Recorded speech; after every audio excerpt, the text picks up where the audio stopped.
Hi everyone, and thank you for signing up for this TÜV SÜD webinar on the RAPEX product recall statistics for Q1 and Q2 2017. My name is Arlena, and I will be your moderator today.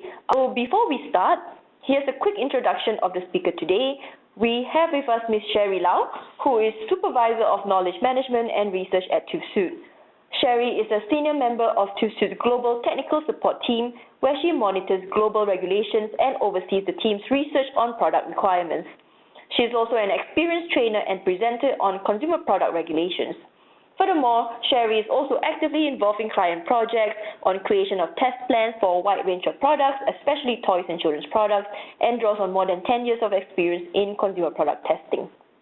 So with that, I will now hand over the presentation over to Sherry, who will kick off with an introduction on the market overview. Sherry, over to you. You should have presenter rights now. Thank you. Hello everyone, this is Sherry, and I'm your speaker today. And before we start, I want to mention that all our information are authorized and reproduced by RAPEX. We will use the information from the weekly report with the original meaning and report as it is.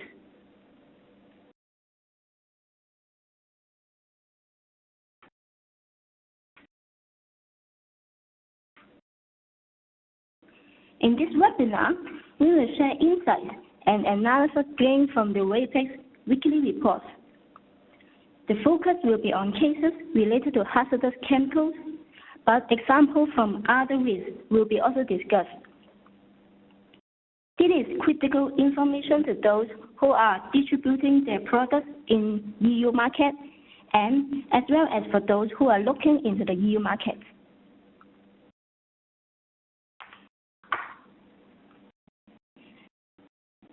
Before we drill down into the figures, let's understand what is the EU product record system, RAPEX.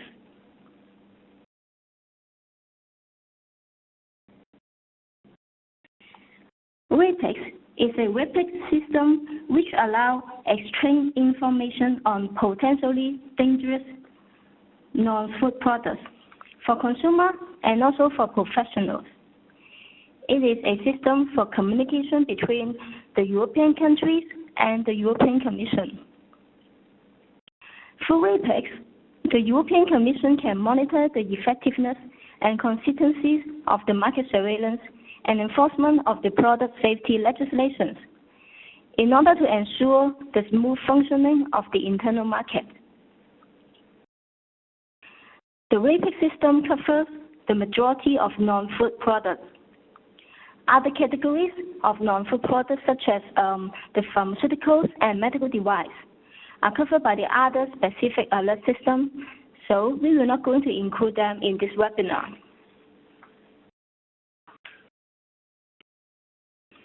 RAPEX was established under the framework of the General Product Safety Directive 2001/95 EC, and it became fully operational since 2004.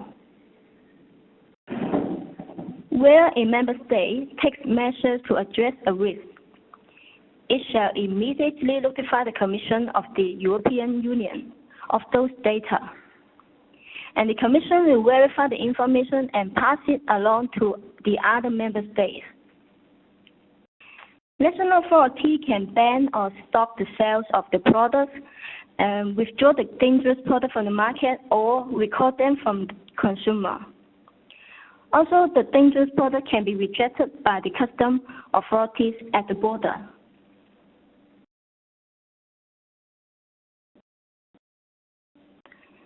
Currently, there are 31 countries participating in the RAPEX system. They are the 28 member states of the European Union, plus the 3 European Free Trade Association countries, the Iceland, Liechtenstein, and Norway. Originally, European Union had only 27 member states, but then Croatia joined the European Union on July 2013 and became the 28th member state.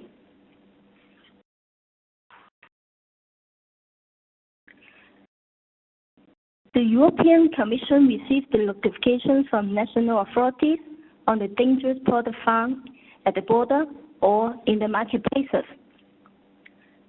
The information may also came from importers, producers, or distributors who voluntarily organize the product recall that may pose a risk to consumers' health. All this information is circulated inside the network. Every week, around 50 alerts of dangerous products are registered and published on the website. Anyone can consult the notification in the system. Consumers and also business can subscribe and share the product alerts through the social media. Other countries may also find the same product in their national markets, and they will take the necessary measures to prevent further selling of the dangerous product. This is called a reaction. In 2016, the number of the reactions was almost double the number of the notifications. You can see the national authorities are very active and systematically following up the notifications that are circulated in this RAPEX system.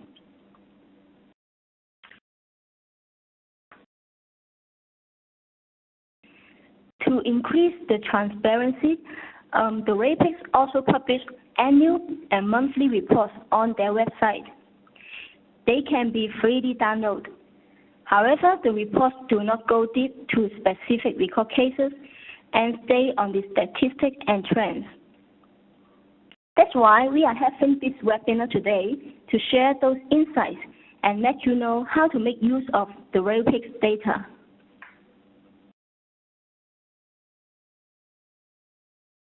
Here are some useful websites from RAPEX. You can subscribe to the weekly alert of the product recall and also look for useful data.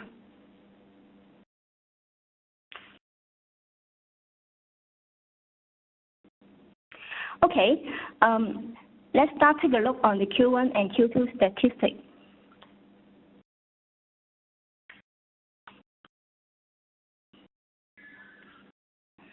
Compared with 2016, the total amount of the alerts was increased by 11%.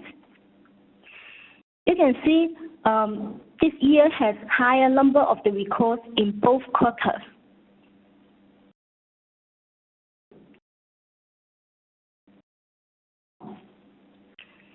Here is the slide showing the statistics on the notifying country.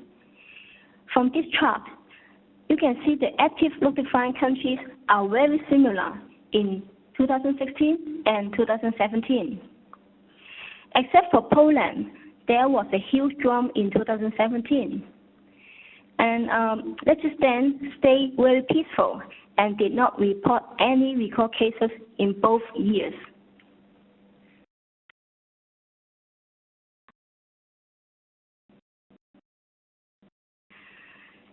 Take a look again on the top 5 notifying countries. They are Germany, Spain, France, Hungary, and Poland.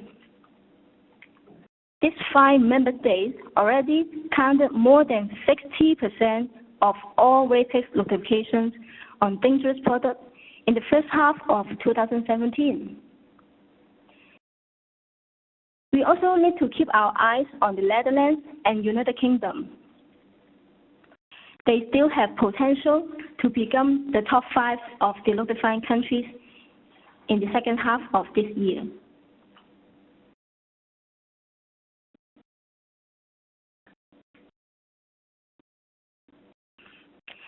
China had been notified as the top country of origin on dangerous products for more than 10 years. And same result as 2016, the majority of dangerous products notified in RAPEX came from China. Then was the EU countries.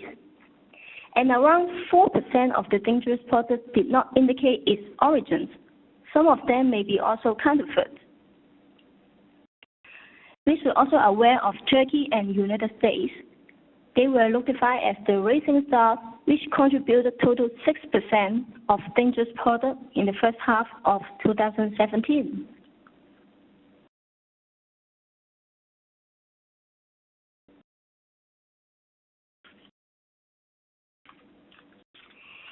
Here you can see the comparison of the product category in 2016 and 2017.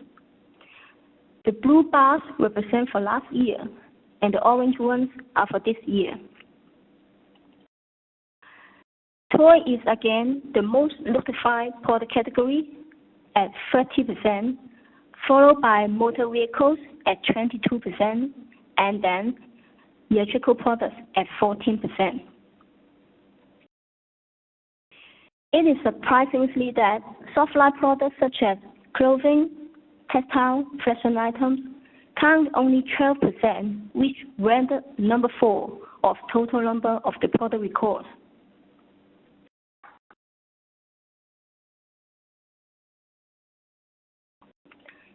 As mentioned earlier, measures taken by the national authority can include the withdrawal of dangerous products from the market, sales ban, corrective action, or import rejection. When the measures are ordered by national authority, they are referred as compulsory measures.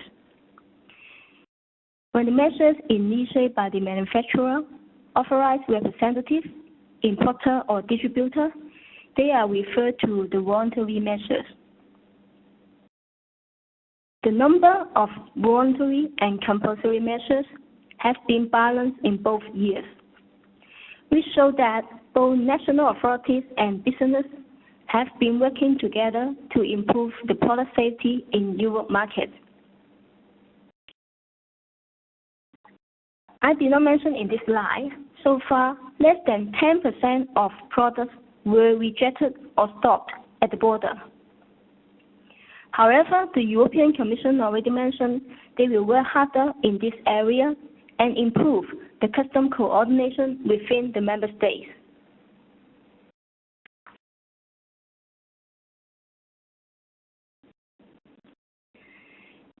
In the coming slides, we will look closer to the trends and the product category statistics for 4 different products: electrical products, toys, soft lines, and hard lines. Some special recall cases will be also discussed.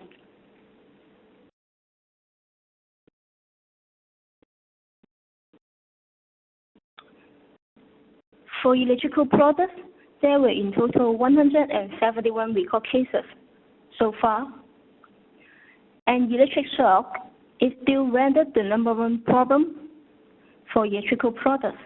It counted 72% of total number of recalls, followed by fire and burns at 20%, and chemical or environmental problems such as rust and rich ranked only number 3.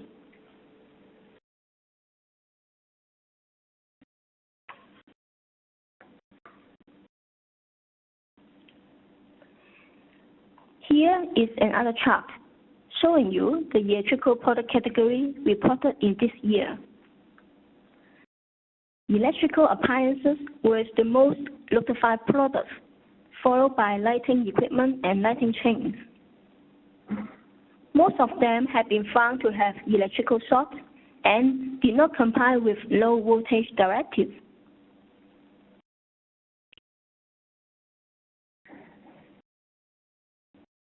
Here we highlighted 3 cases which are quite interesting and we want to share with you. The first and second products here are the cases which contain no electronic components, but they were reported under electrical products. The first one is a laptop shell case. The packaging of the laptop shell case contained high cadmium content. It violated the REACH regulation and also the Packaging Directive 94/62/EC. Besides the product safety, we should also aware of the heavy metals content requirement in the packaging. The second one is the mobile phone case. It was designed to contain the liquid, and the phone case contains white sprit and can break very easily. If the fluid leaks and comes into contact with the skin, it may cause skin irritation or chemical burns. The third one is a night light, and it was reported to have the electrical short. From our opinion, this night light should be notified as toy because the design is child appealing. So it should comply with the EU Toy Safety Directive and the relevant European standard for electrical toy, EN 62115.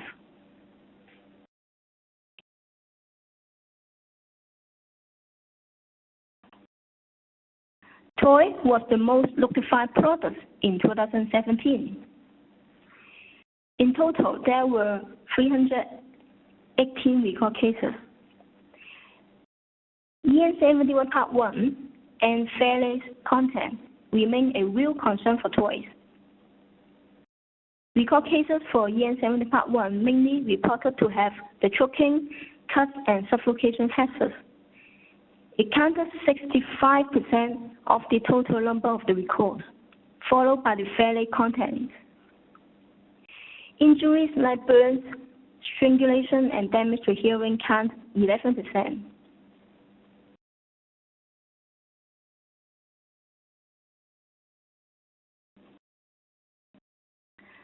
Over 60% of the fairly recall cases are in dolls and toy figures.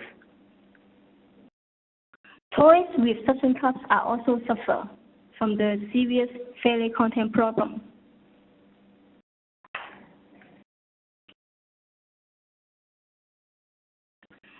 The most common failures found in toys are DHP, DBP, and BBP. Here we highlighted a few cases for further study. The first one is a Australian chicken. It contains 25% of DHP, which is much beyond the 0.1 limit under the REACH regulation. If you try or play this toy, you will know how soft the toy is, because the plastic contains such a high concentration of the plasticizer, so the texture is very soft and elastic.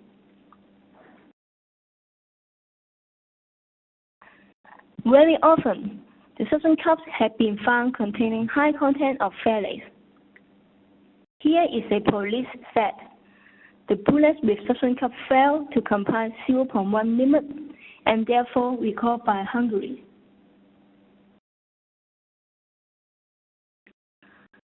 For plasticizer like phthalates, we always think about plastics. However, we should also aware of the paint and coating.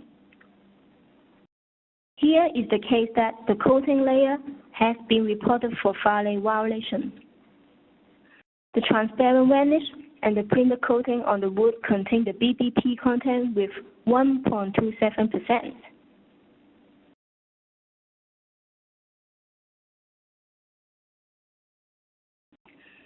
In this year, RAPEX has reported several notifications involving DIBP in toys.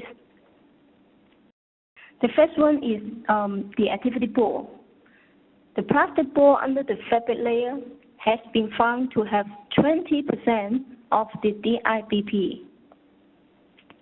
The other case is the skipping rope. The elastic material on the rope contains 22% of DIBP and also 0.142% of DBP. Both notified products did not comply with the general ban on the CMR substance under the EU Toy Safety Directive. DIBP is classified as toxic for reproduction.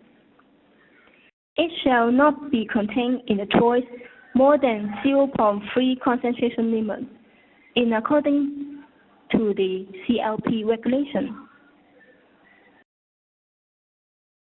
We also need to observe the requirements under REACH candidate list and upcoming restriction under the RoHS Directive, which will apply in July 2019.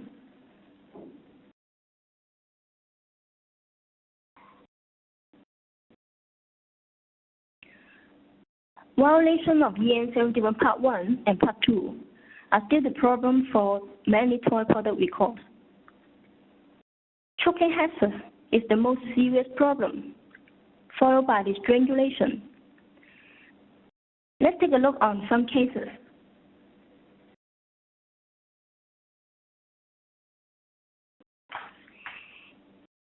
Beside the phthalates content, the suction cup may become small puffs and pose choking hazard. Here is a recall case notified by Poland on the foam bullet.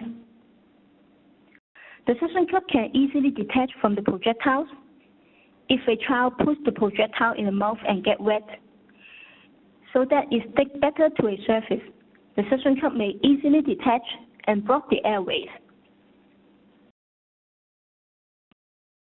The second one is a plush toy. The monkey plush with magnet in both hands. The small magnet with a high magnetic flux can be put in the mouth and swallowed by small children. So it causes choking hazard. If a child swallows the magnet and other metal objects, they could attract each other and causing intestinal blockage or damage to the internal organs. This is a special case regarding the labels. The sewing label inside the fabric book can easily detach. Small children may put this label in the mouth and choke.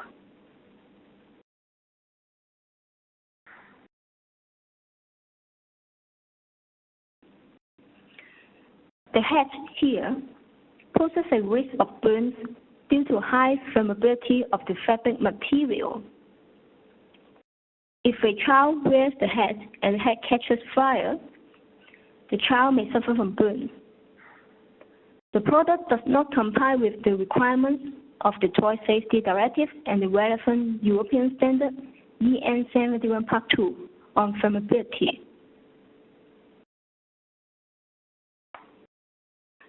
Toy costumes are very common to have strangulation issue. In this case, the cords in the neck area and attached to the trousers can become trapped during the activity of a child, so leading to strangulation or injuries. It failed to comply EN 146X2. And not just toys, other children's clothing also face the same problem, and we will show you in the later slides.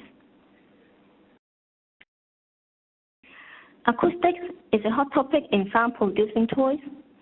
For this electrical piano, the sound pressure level is too high and may cause damage to hearing. So it failed to comply the Toy Safety Directive and EN 71 Part 1.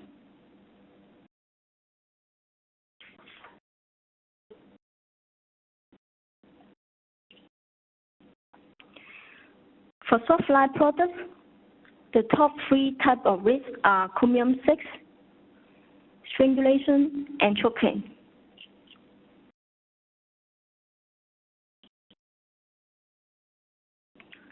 For chromium 6, all product cases came from leather products such as clothing, footwear, hats, handbags, belts, and gloves.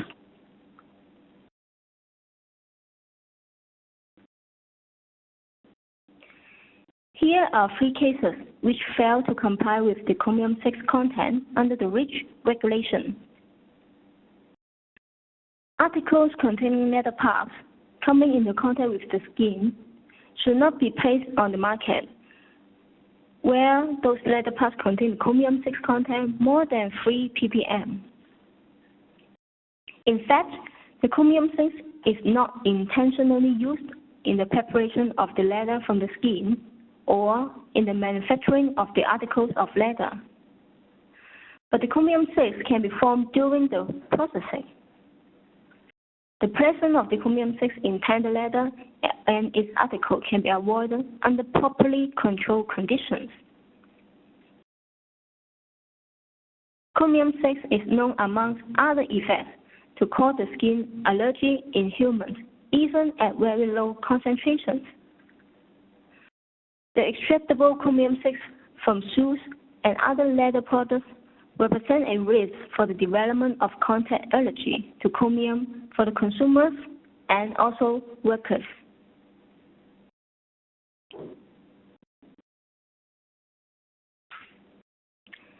Not only clothing and fashion items, personal protective clothing were also high risk to be reported with chromium-6 content, such as gloves for gardening and sports, and also safety shoes. They were notified as unsafe and failed to comply with personal protective equipment regulation. Household products like leather cleaning cloth were also reported. If you are selling leather products in the EU, it is very essential to check the chromium-6 content.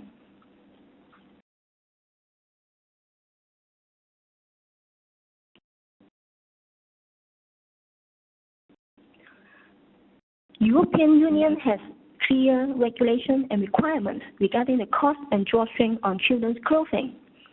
However, over 40% of rape cases for clothing were reported due to strangulation with the presence of the drawstring and failed to comply with the standard EN 14682.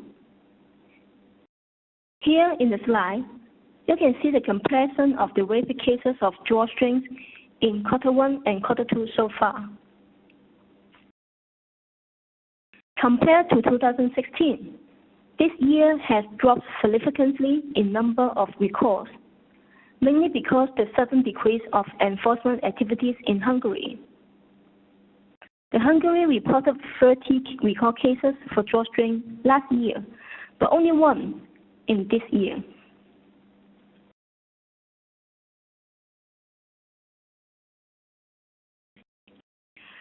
Coats and drawstring can be found in many types of children's clothing, such as swimsuit, sportswear, outerwear, and sleepwear.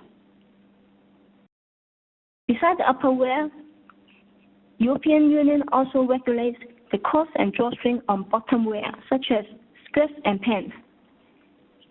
Here are two case studies. The sweatshirt and bikini both contain drawstring and pose strangulation hazards.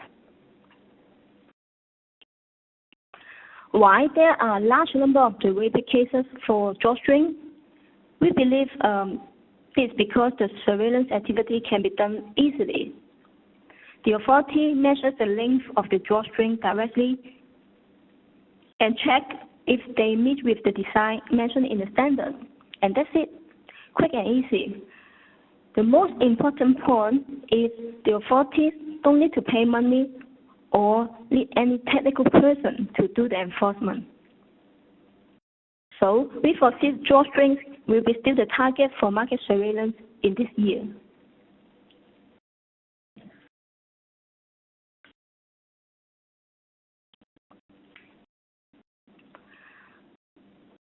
For hardline products, chemical and injury hazards count over 55% of the recalls. Injuries is very common risk, can be found in RAPEX notifications. For example, the hammer grip breaking and split into small pieces and damage to the eyes. Also, choking is another problem for hardline products. This can be found in many products regardless of the user groups.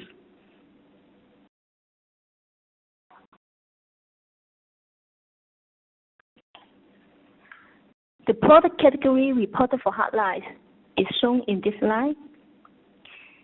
The most notified products are hobby and sport equipment, followed by construction products and decorative articles. Decorative articles are very common products being recalled. In the following slides, I will share some interesting cases.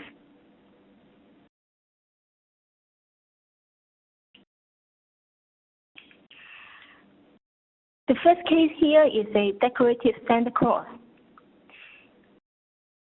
The decoration is child appealing and poses the risk of a puncture wound.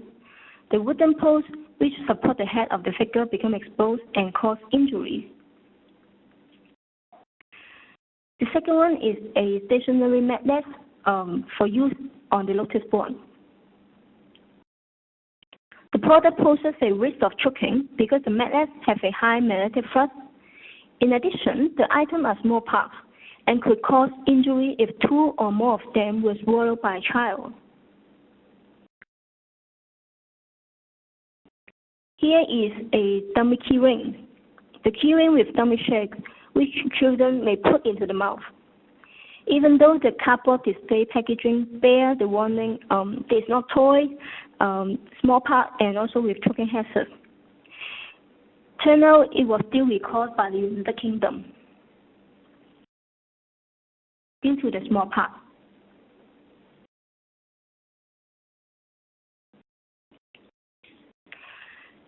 Some decoration products have special features which imitate food.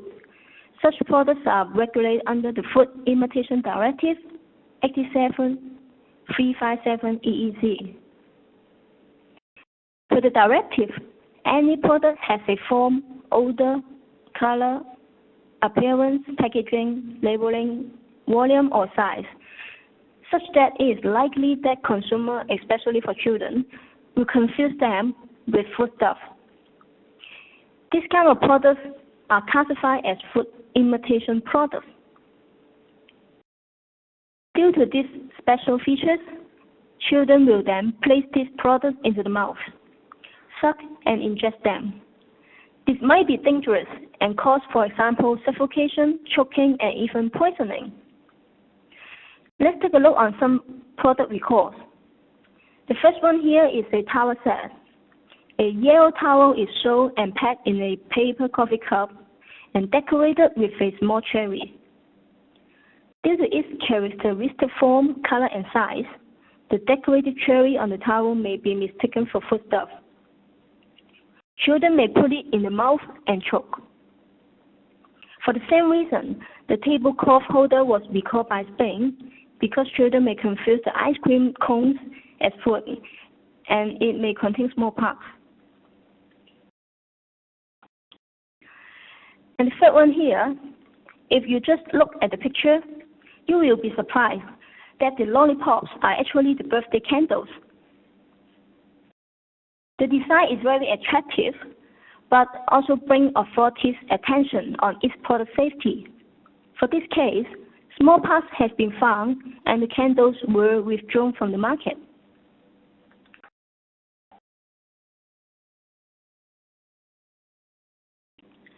More recall cases for food imitation products. Here we have a bath oil. It is a twin-component foaming bath oil with brewer yeast and hop extract. The bottle shaped like a disposable beer bottle, and the bottleneck is covered with a gold metallic foil. Even though the products are fixed with a label, "This is not food, do not drink," and it didn't help.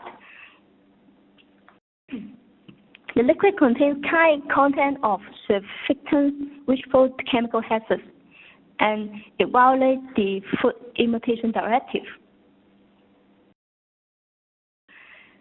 Decorative stones and window stickers here, they were not designed to imitate food. However, due to the shapes and the colors, national authority reported them as dangerous and pose choking hazards, just because they look like sweets or chocolates. For the enforcement of food imitation products, we can say it is quite tricky. It can be done regardless of the product user group and the intended function. By reviewing the design and the material used, we believe such product recalls can be avoided.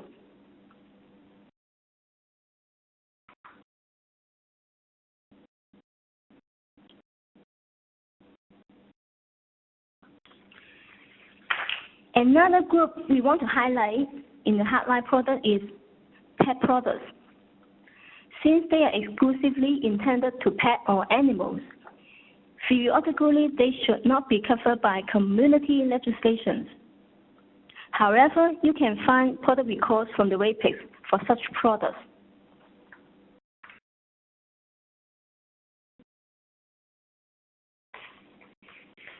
Here are two recall cases for squeeze pet toys.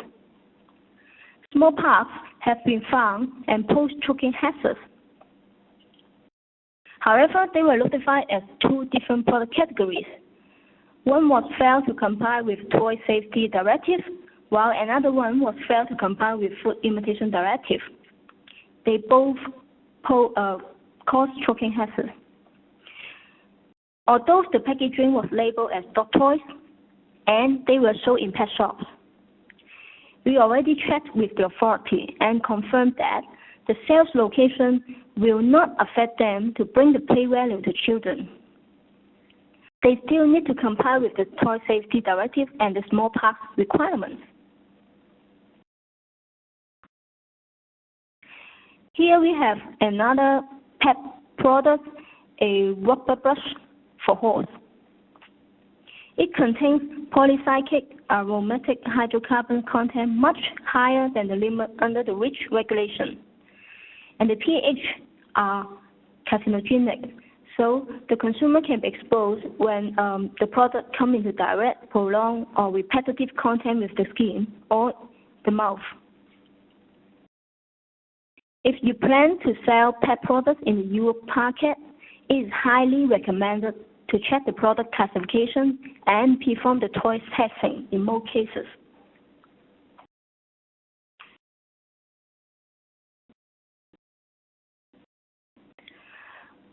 After all the sharing, how we can make use of the RAPEX data? The RAPEX database, like those of other regulators, contain many of information for economic operators. Firstly, we can check from the RAPEX system why the products are being notified. One of the largest causes of the product recalls are design defects. This means that the product was unsafe due to faulty design and not because of some error in the manufacturing of the product. Companies responsible for the design of the product must make sure they do their homework and design out the safety risk from the start.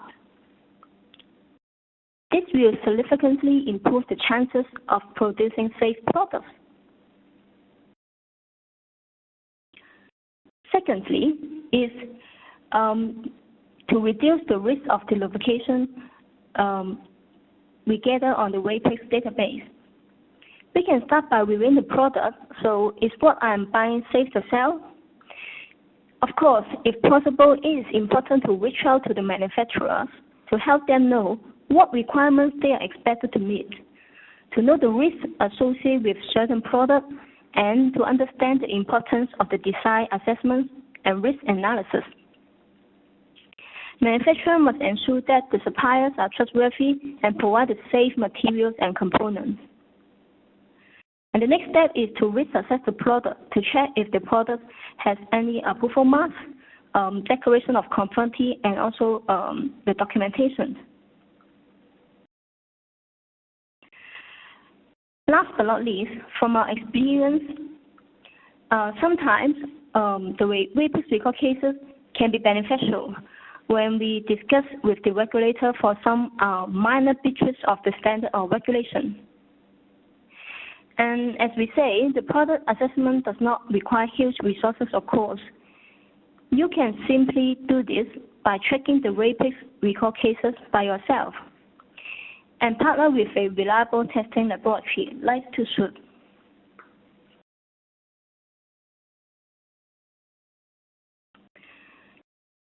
Before we go to the Q&A session, I would like to bring your attention for our newly launched product recall infographics. We will publish the summary of the product recalls for EU and United States and compare the statistics quarterly. Go to the website and you can stay tuned with our product recall infographics. All right, thanks Sherry for sharing all these insights. We hope that you found the session really interesting and relevant to the work that you do. We have very similar webinars in the pipeline, so we encourage you to sign up for the Consumer Products and Retail Essentials newsletter, so the information is here. or visit us at tuvsud.com/CPS. So there we have the latest news, regulatory updates, and more. So thank you for your time. Thank you, Sherry, for sharing your insights today. And have a good rest of the day, everyone. Thank you.